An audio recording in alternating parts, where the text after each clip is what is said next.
The mysterious message. The night was quiet. Cold wind moved through the dark trees. Jake sat near a small fire in the middle of the forest, far from the city, far from people.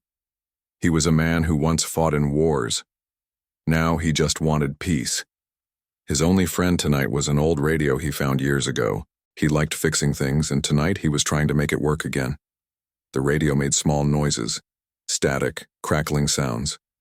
Nothing clear. Jake sighed and turned one of the dials.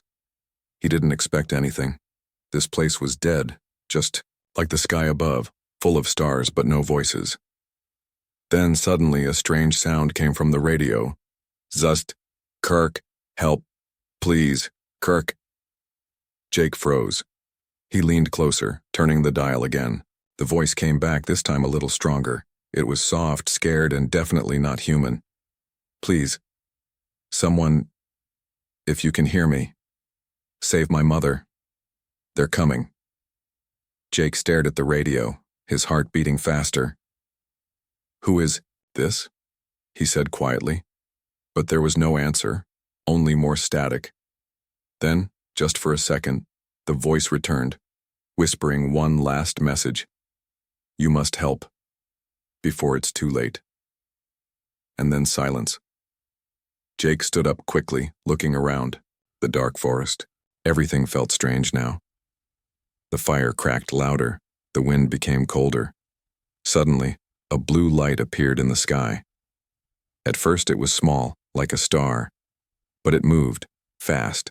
It was falling. The light grew bigger, brighter, and then, boom! Loud crash echoed through the forest.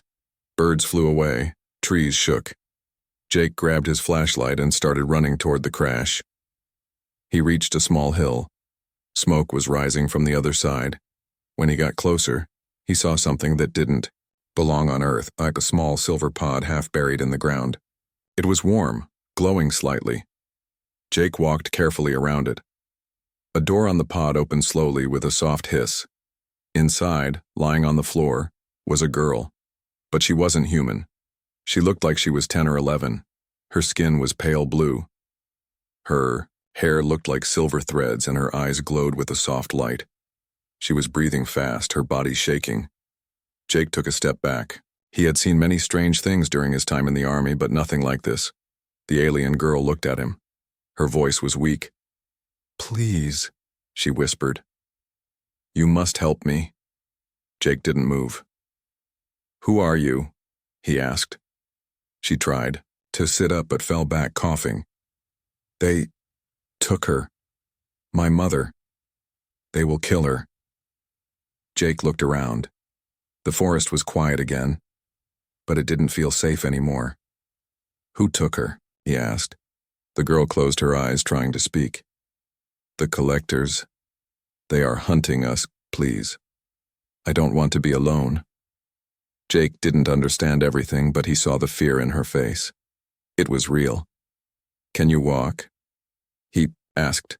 She shook her head slowly. Her body was weak. Jake looked at the small pod again. It was broken, smoke coming out from the sides. She wouldn't survive out here alone. He made a quick choice. He picked her up carefully and started walking. Back to his cabin, she was light like a feather. As he walked through the trees, the girl whispered again, You're the one. The one from the vision. Jake frowned. What vision? But she didn't answer. She had passed out. The fire was still burning when they reached the cabin. Jake placed her gently on a blanket. He covered her with another one to keep her warm. She looked peaceful now, like a child sleeping. He sat down beside her, staring at the broken radio. Who was she? What were the collectors? And why did she think he could help? Jake had many questions, but only one thing was clear. His life had just changed forever. Outside the cabin, hidden between the trees, something else was watching. A pair of red eyes glowed in the dark, then vanished silently into the night. The alien girl's secret rain started falling the next morning. Soft, cold drops tapped on the wooden roof of Jake's cabin. Inside, the small alien girl lay on the couch, still unconscious. Her skin had a strange shimmer now, like soft light moving under the surface. Her breathing was slow, but steady. Jake sat nearby watching her. He hadn't slept. His mind was full of questions, memories, and fear. What was he doing? Why did he bring her here? She was not from this world, and someone, or something, was hunting her. He looked again at the strange mark glowing faintly on her hand. 3 rings inside a triangle. It looked like a symbol, maybe a warning. Suddenly her eyes opened. Not like a human waking up. It was fast, sharp. Her eyes glowed for a second, then calmed. She looked straight at Jake. "You didn't run," she said softly.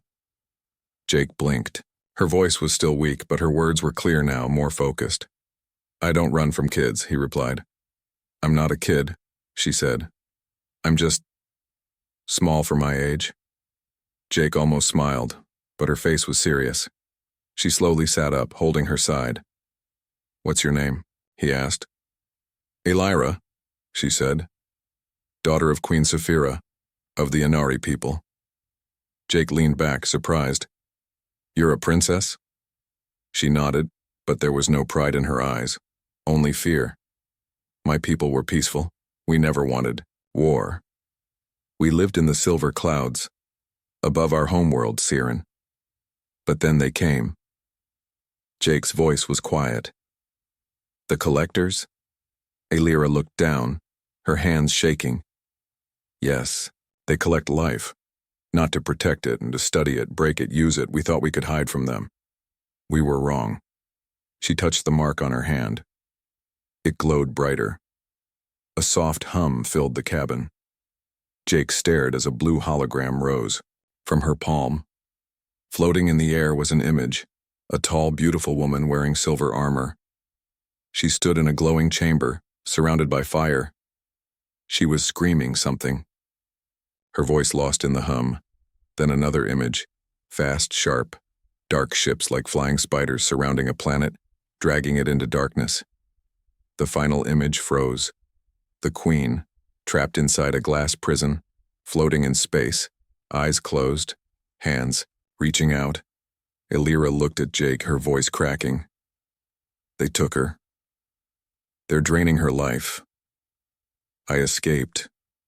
But the vision, it showed me you." Jake stood up. "Me? Why me? I'm just a man in the woods."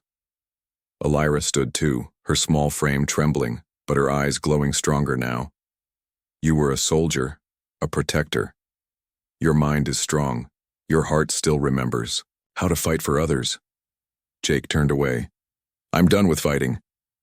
Elira stepped closer. "But you haven't forgotten how." Silence filled the cabin. Then we had a sound.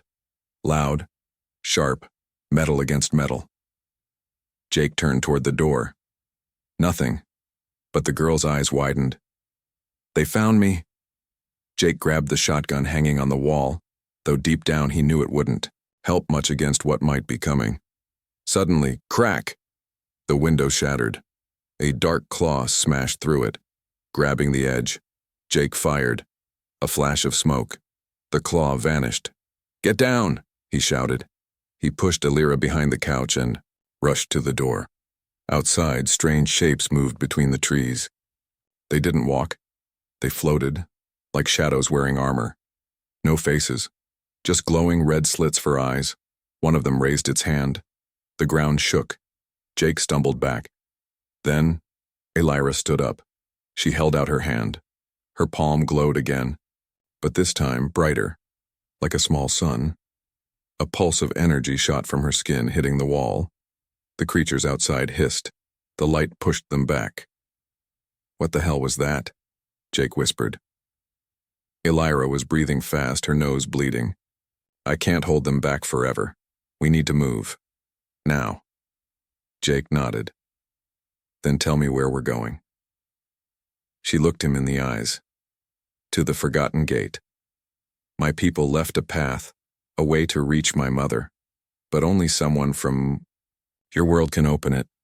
Jake grabbed a bag, packed ammo, tools, and a map. "Then we better start walking.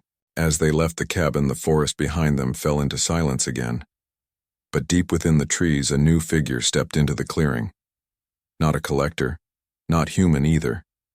It watched them with silver eyes and whispered something into a small cube. The girl has found the human. Phase 2 begins. The journey begins. The sky was still gray when Jake and Elira left the cabin behind.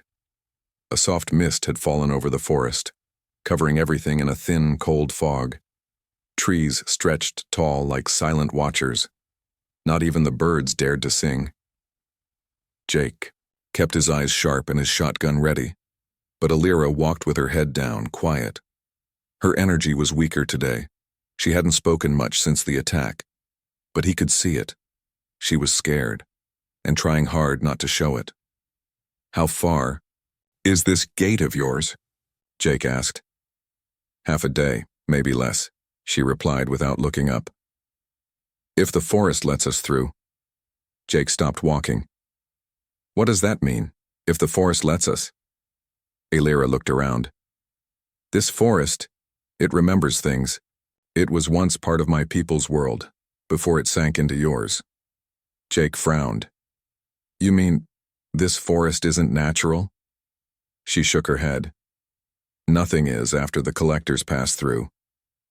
The silence grew thicker. Suddenly a soft sound came from behind them, a branch snapping. Jake spun around, gun raised, but no one was there. Elira's voice dropped to a whisper. "They're following us, but not just collectors." Jake scanned the woods again. "What else is out here?" She didn't answer. They walked for hours.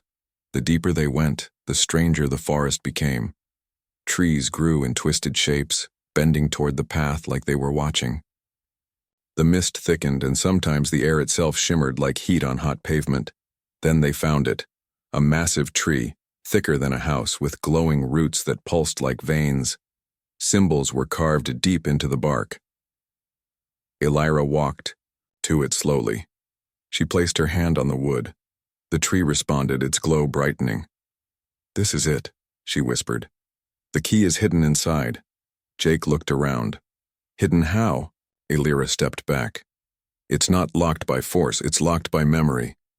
Before Jake could ask what that meant, the ground beneath him shook, and suddenly, he was no longer in the forest. He stood in a battlefield. But it wasn't from this world. Ash fell from a sky filled with red lightning. Explosions echoed around him. Alien structures burned in the distance, and in front of him, dozens of Inari warriors were fighting the collectors. Floating, black-armored shadows with glowing red eyes, and in the center of it all, he saw himself. Younger, stronger, wearing strange armor, holding a blue blade, fighting alongside the queen. He watched as this other him shouted orders, saved lives, made sacrifices. And then, he saw something worse. He saw the queen fall. He saw himself reach too late. And then everything turned black. Jake gasped and fell to his knees. He was back at the tree. Elira was holding his shoulders, trying to steady him. "You saw it?" she asked softly. Jake breathed hard. That was me. But that wasn't my memory." "No," she said. "It was hers. She sent it through the tree, to remind you." "Remind me of what?" Jake demanded. Elira looked sad. "That you made a promise." The tree opened. Its roots pulled back, revealing a tunnel underneath. Glowing steps going deep underground. "The Forgotten Gate," Elira said. "This leads to the Sky Chamber, where the old portal is hidden." Jake wiped sweat from his face. "Great, underground tunnels. Always fun." They stepped in. The tunnel was ancient. The walls were made of smooth crystal, and the light came from within the stones themselves. As they walked, they saw murals, glowing pictures of the Inari. People, flying ships, sky cities, strange animals, and then, the war. One image showed the collectors clearly. Black forms with many arms, red circles for eyes. They held a strange device shaped like a cube. Jake pointed. What is that? Elira's face became pale. That is how they steal minds, she said. They trap memory, souls, inside those cubes. So they don't just kill? No, she whispered. They erase. Jake touched the wall, feeling the cold truth in the stone. They reached the end of the tunnel. A massive metal door stood in their way, covered in spinning rings and glowing lines. Can you open it? He asked. Elira stepped forward and placed both hands on the center. The door responded, slowly shifting, turning, and opening with a deep hum. Behind it was the sky chamber. It was beautiful, a giant dome made of glass and metal. Floating lights moved through the air, and in the center was the portal, a circular ring of stone and energy, standing tall like a doorway to another world. But the room wasn't empty. A figure stood near the portal, waiting. It wasn't a collector. It looked human, but off. His eyes were silver, his face was calm. He wore a suit that shimmered like glass.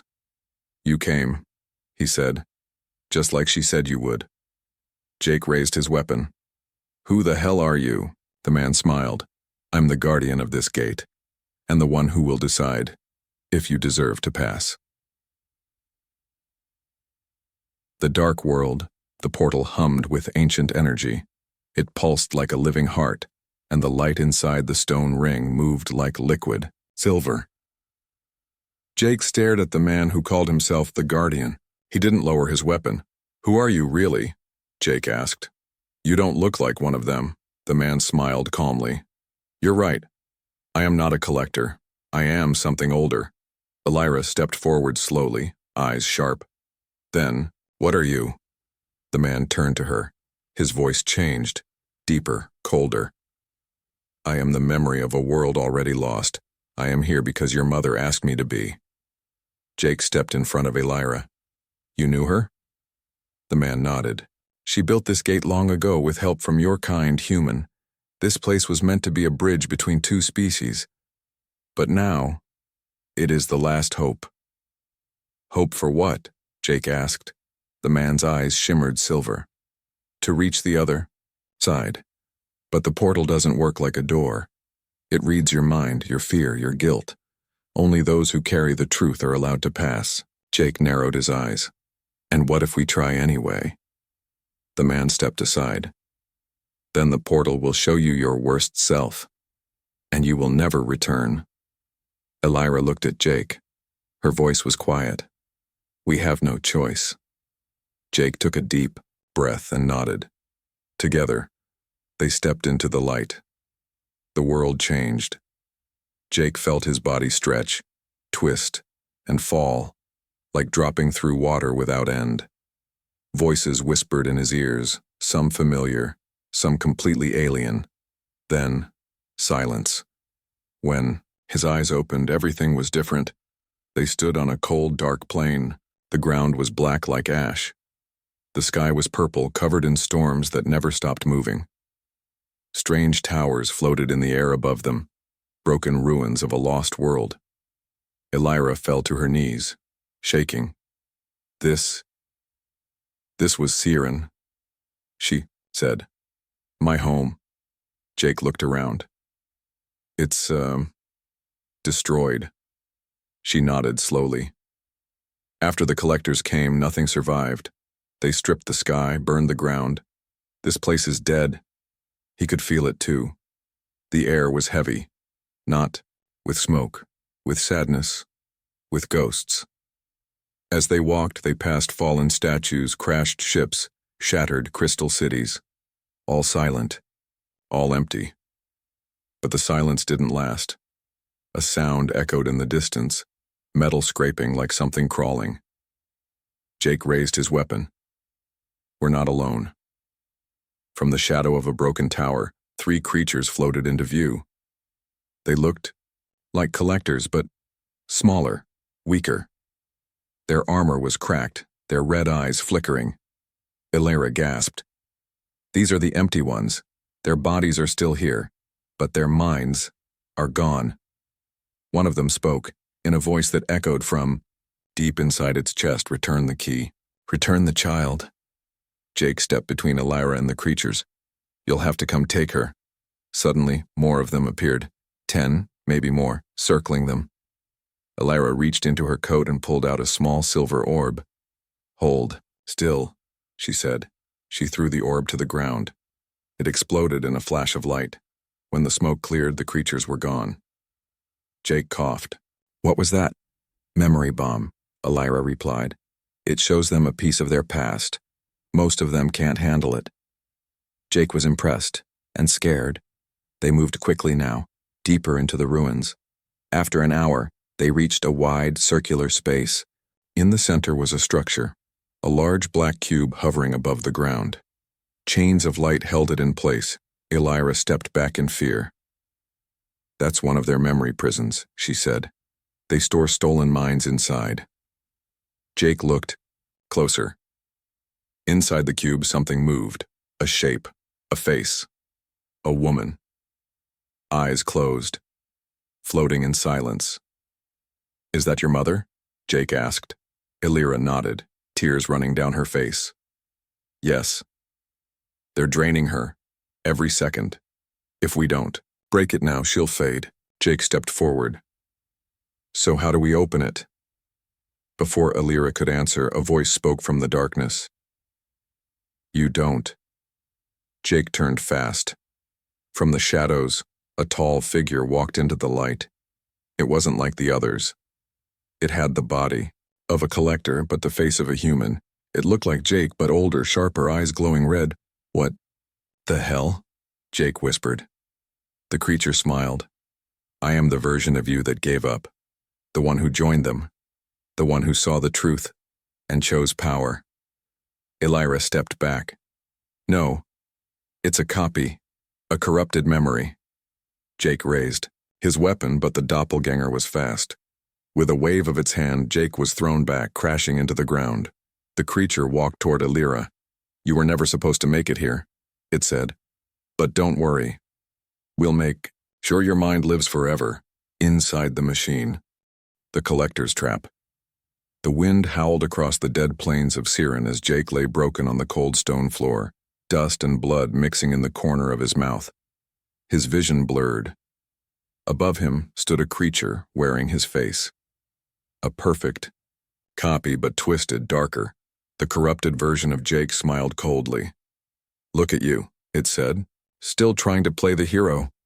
Elira stood frozen, eyes locked on the doppelganger.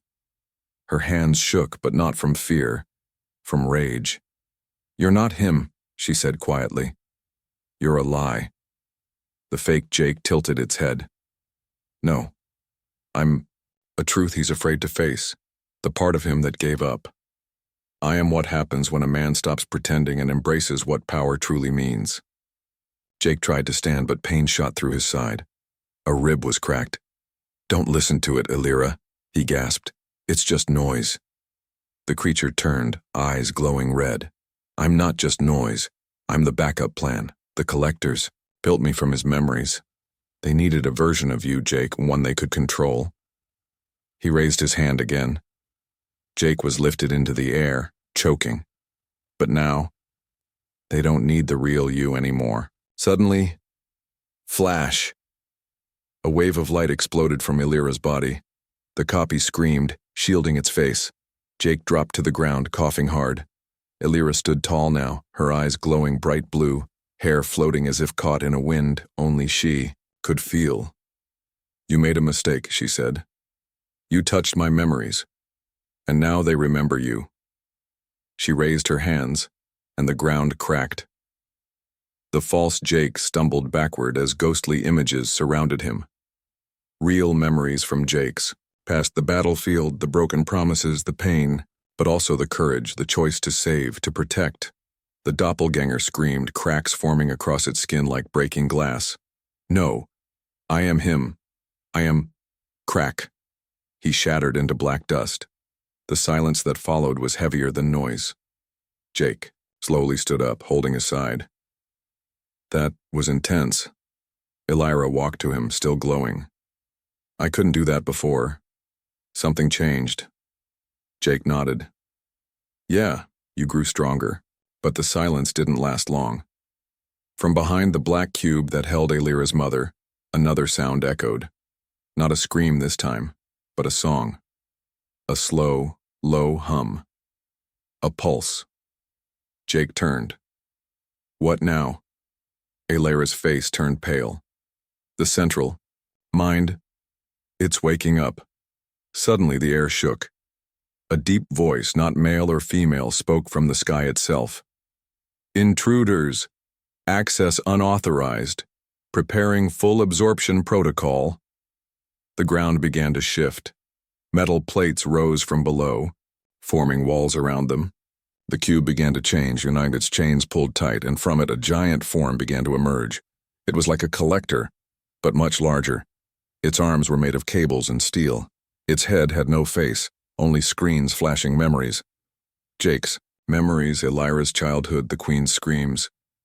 They're turning her mind into a weapon, Alira said. Jake raised his weapon. Can we break it? Maybe, she said. But not with bullets. With truth. Jake frowned. What? She looked at him, eyes full of tears. You have to go inside, Jake blinked. Inside the cube? Yes, she said. They built it from thoughts. You can enter it, but only if you let it connect to your mind. And you have to bring her back before it breaks you. He hesitated, but he saw her face, scared, hopeful. He nodded. Alira touched his forehead. A soft light flowed from her fingers and Jake's body shimmered. And then, he vanished. Inside the cube, Jake opened his eyes in a different world. He was in a strange city. Familiar. He realized it was a mix of Earth and Siren. Buildings, half destroyed. Floating islands, flashing memories all around. He heard crying. He followed the sound, passing through visions. His childhood, the war, his regrets. One memory showed his old team, all gone. Another showed him leaving a battlefield while others stayed behind. Then he saw her, the Queen, trapped inside a glass room alone, whispering names. Alira. Alira. Jake stepped closer. I'm here to get you out. She looked up. Her face was tired but kind. You don't belong here, she said. This place eats you from inside. Then let's leave, he said. But behind him, a new presence arrived. A shadow. Not a creature. Not a machine. It was him, but twisted by guilt. The version of Jake that let others die, that ran away. You don't deserve to save anyone, the shadow said. You couldn't even save yourself. Jake clenched his fists. I'm not perfect. I've failed. But I came back. I chose to stand again. He turned to the Queen. Your daughter needs you, and she still believes in you, just like she started believing in me. He held out his hand. The Queen took it. The world began to shake. Outside the cube, Alira screamed as the machine form of the cube roared. But then, it stopped. The cube cracked. From inside, a blinding light burst outward. Jake stumbled out, holding the Queen, alive, breathing. Alira ran to them, tears streaming down. Mama. The Queen opened her eyes. My child. They held each other. Jake sat back exhausted, but even in that moment of peace, the sky above them turned dark again. A massive shadow fell over the land, and a voice spoke. The mind has escaped, initiating Plan Black Star. Save the Queen. Lightning tore across the sky of ruined Siren as Jake, Alira, and Queen Saphira stood beneath the shattered clouds. For a moment, everything was still. No collectors, no machines. Only the sound of breathing.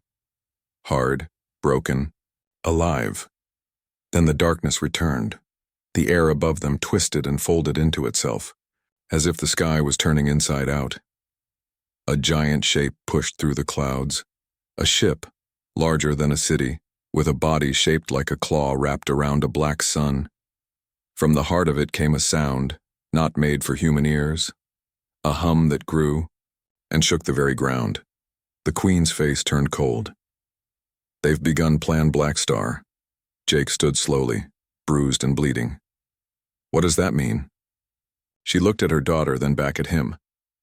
It means they no longer want to study life. They want to rewrite it. Elira whispered. They're going to erase minds and replace them with one. The core. The Queen nodded.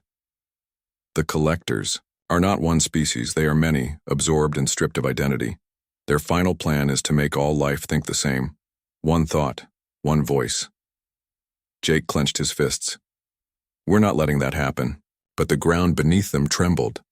Machines began to rise from the cracked soil. Long, spider-like collectors, each covered in cables and red lights. They surrounded the Queen slowly, not attacking, just watching. Then, a sound, a voice, came from the sky, deep and layered like thousands speaking as one. We are the voice that outlives memory. We are the end of questions. Surrender your pain and be remade. The Queen stepped forward. I am Saphira of Inari. You broke my world. You tried to steal my soul. But you will not take my daughter. The collectors moved in response, hundreds of them now crawling, flying, building towers of black metal around the survivors. The ship above them opened, revealing a deep red beam charging to fire.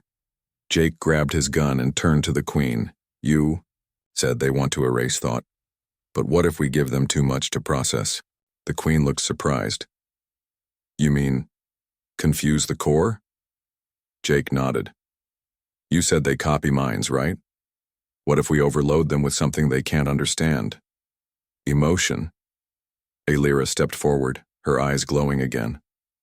Can show them mine. My whole mind. All the pain. All the hope. I'll make them choke on it. The Queen grabbed her arm. It could kill you. Elira looked at her. If they win, we all die anyway. Jake stared at the beam above. It was almost ready. We'll buy you time, he said. Whatever it takes. The Queen placed her hand on Elira's head. Her energy passed into her daughter. A soft light spread from Elira's chest, forming into a floating symbol. The royal crest. Jake and the Queen stood side by side. The machines attacked. The final stand, Jake fired shot after shot. The Queen moved like wind, her armor glowing, her hands slicing through metal with waves of energy. But there were too many. One collector pinned Jake to the ground. Its red eye lit up, ready to scan his mind. Then boom, a wave of pure light hit the machine and melted it. Elira was floating now above the battlefield, her body surrounded by symbols of light. She spoke, not with her mouth, but with her mind. You want to know everything? Then take it. Take my fear, take my loneliness, take the moment my world died and I screamed and no one came. Take my hope.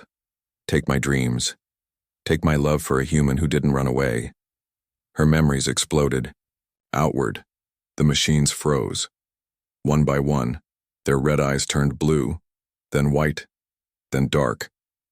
The core screamed from the sky, a sound that cracked the ground. The Queen held her chest. She's breaking them. But Elira's light was fading. She was burning herself to stop them.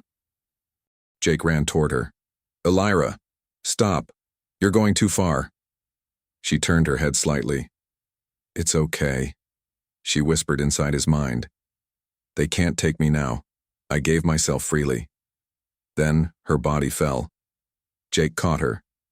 The ship above crumbled, its beam turning inward, exploding in the sky.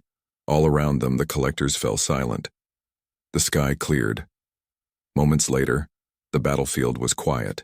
The Queen knelt beside Elira, who now lay still, her glow gone, her skin pale. Jake sat beside her, silent, eyes filled with pain. Did she? He asked.